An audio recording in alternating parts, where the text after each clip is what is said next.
So there's the dough, fully mixed.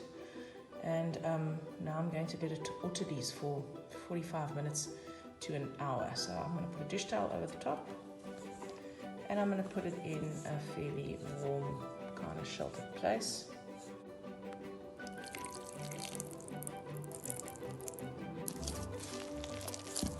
As you start doing that, you start feeling that the dough becomes more elastic. Right, so this is what it looks like after the first half-hour rest, and now we're going to fold it. So what? Turn the bowl, lift it, and tuck. You'll see it's quite sticky. And last one. All right, and then we cover it and we leave it for another 30 minutes. The reason it's the water is because when you flour the surface, the dough absorbs the flour and then the dough gets drier. You don't want it to be dry, you want it to be moist. Because remember, you want like Lani bread with holes in it, okay? So you just tip it out. About halfway, right? Because it's going to be 2 loaves. Until it's more or less roundish. Okay, and then you do the second one. Okay, so this is the bench rest. So you let it stand like this for at least 20 minutes. This allows the gluten to relax or something, and then it makes it easier for you to shape it when you get ready to shape it, to put it in the bannetons for the second proving. So we stretch it out, hold it, and tuck it in. See all the air, see all the bubbles, right? And it will form more bubbles in the second proving while it's in the fridge. So over.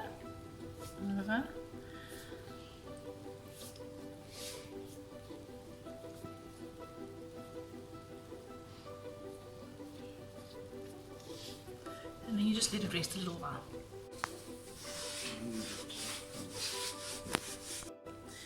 And that's it. Cover it with a tea towel. It goes like that. Now, I don't know if it's going to come out because it's been in the basket for so long. It might stick a little bit. No. So there it is, okay? Wow. Oven. You can bake it. You can take that and you can put it directly into the oven on one of those baking stones, but it doesn't rise like in the Dutch oven. The Dutch oven is the way to go, okay? You can use anything actually. So actually it's a good thing that you push it in. If the dough bounces back like that, you know, if you put your finger in and it bounces very quickly, then it's going to fall flat. It's going to be like that. It's going to leave a little Leave it a indentation. little dent, okay. So then you pop it in here. Okay, so now you take a blade, and you have to score it, okay? Because as it starts baking, the crust bursts. So you have to cut it so that. Oh, I see where you've scored it. Yeah. Yeah. So I use the scoring pattern. You can use any pattern you like. You can make 3 slices. You can put your initials on. You can do whatever you want to. And then you take the other part of it. It's a god on it. Yeah. So this is the lid, right? So this is what this is called a Dutch oven, right? So basically you cook it in a pot. So I think the best pots are those cast iron pots. Those will make probably the best. But I promise you, this little thing and works the like flavour you'll get from it. This one works like a dream. In it goes. Then you turn the oven down to 180. Sorry, what did you start it on? 230. Okay. And you let it bake for an hour. And then what's going to happen after the hour is you're going to turn the oven back on to 230, and you're going to we're going to take the lid off.